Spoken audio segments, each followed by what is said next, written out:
Subscribe to my channel Voice of Panipat and also press this bell icons. Never miss any new updates.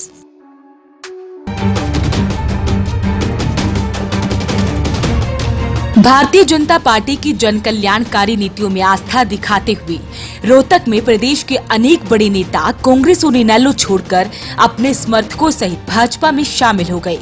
Bharatiya Janata party के प्रदेश अध्यक्ष सुभाष बराला ने सफीदो से इनेलो के पूर्व विधायक कलीराम पटवारी, सफीदो शहरी इनेलो अध्यक्ष रामकरण गौड़, कैथल से इनेलो के 3 बार के विधानसभा उम्मीदवार व समाज सेवी कैलाश भगत, झज्जर के पूर्व विधायक बनारसी दास के पुत्र कांग्रेस के नेता रमेश वाल्मीकि, इन सभी नेताओं को समर्थकों सहित भाजपा का पटका पहनाकर और मिठाई खिलाकर पार्टी में शामिल किया गया। भाजपा प्रदेश अध्यक्ष सुभाष बराला ने कहा कि देश के प्रधानमंत्री मोदी और प्रदेश के मुख्यमंत्री मनोहर लाल की जन कल्याणकारी नीतियों का असर है कि पूरा देश और प्रदेश आज भारतीय जनता पार्टी के कार्यों की सराहना कर रहा है। भाजपा की नीतियों से प्रभावित होकर सभी नेताओं ने अपने समर्थकों सहित भाजपा में आस्था दिखाई है। इससे पार्टी को सभी क्षेत्रों में मजबूती मिलेगी। उन्होंने कहा कि आने वाले समय में प्रदेश के और भी नेता भाजपा में शामिल होंगे। लोकसभा चुनाव की तैयारियों और उम्मीदवारों के बारे में बताते हुए बराला ने कहा कि प्रदेश चुनाव समिति की बैठक में जो फैसला होगा पैनल बनाकर केंद्रीय नेतृत्व को भेजेंगे। टिकट का फैसला केंद्रीय नेतृत्व करेगा। उन्होंने कहा कि हमारे संगठनात्मक काम मजबूती से चल रहे हैं। 20 मार्च तक भाजपा के सभी कार्यकर्ता संगठन संपर्क अभियान चलाएंगे। इसके साथ ही निधि समर्पण अभियान में कार्यकर्ता 5 लाख लोगों तक पहुंचेंगे। हम तो अब पन्ना प्रमुख बना रहे हैं। हमारी रणनीति तो एक एक बूथ पर जीतने की है ताकि मोदी जी को मजबूत कर सके। और चुनाव समिति अपना पैनल तैयार करके राष्ट्रीय नेतृत्व को देगी और वहां से फिर घोषणा होगी।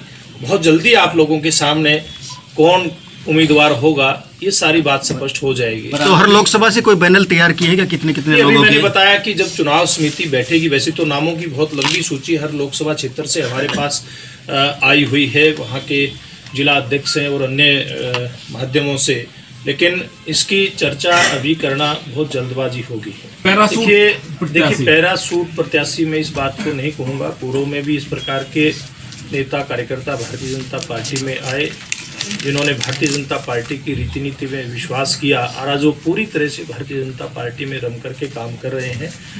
मैंने एक बात कही है, बहुत स्पष्ट रूप में कही है कि हमारी प्रदेश की चुनाव समिति बैठ करके चर्चा करेगी।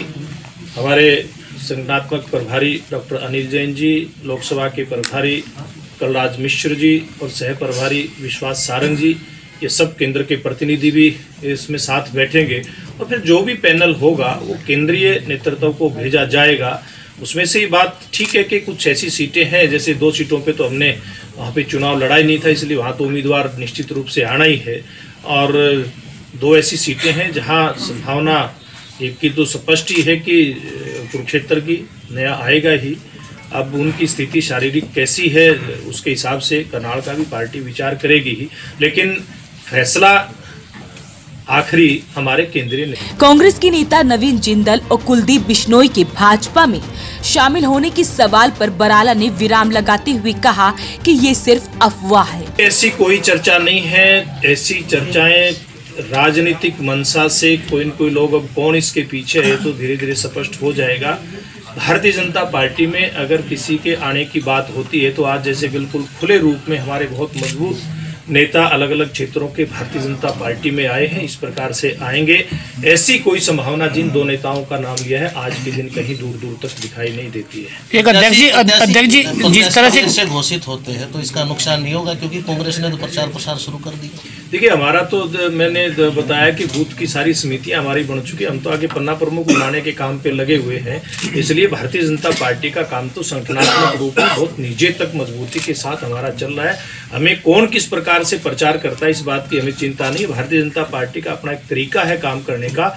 उस तरीके से हमारा पार्टी का एक एक कार्यकर्ता पूरी तरह से चुनावी बिगुल बजने से पहले ही चुनावी तैयारियों में लगा हुआ, और वो तो अच्छी तैयारियां हमारी चल रही हैं। कुछ सीटें संघ की भी सलाह ली जाए। अध्यक्ष जी, कुछ सीटें ऐसी हैं जो बीजेपी खास नजर जमाई हुई है, क्या लगता है कि उस पर खास रणनीति बनाई जाएगी? देखिए, हमारी तो आप लोकसभा सीट की बात कहते हो, हमारी तो एक एक बूथ जीतने की रणनीति है। कैसे एक एक बूथ को जीत करके मोदी जी को दोबारा से और मजबूती के साथ इस देश के सिंहासन पर दोबारा से बिठाया जाए, इस बात की तैयारी है।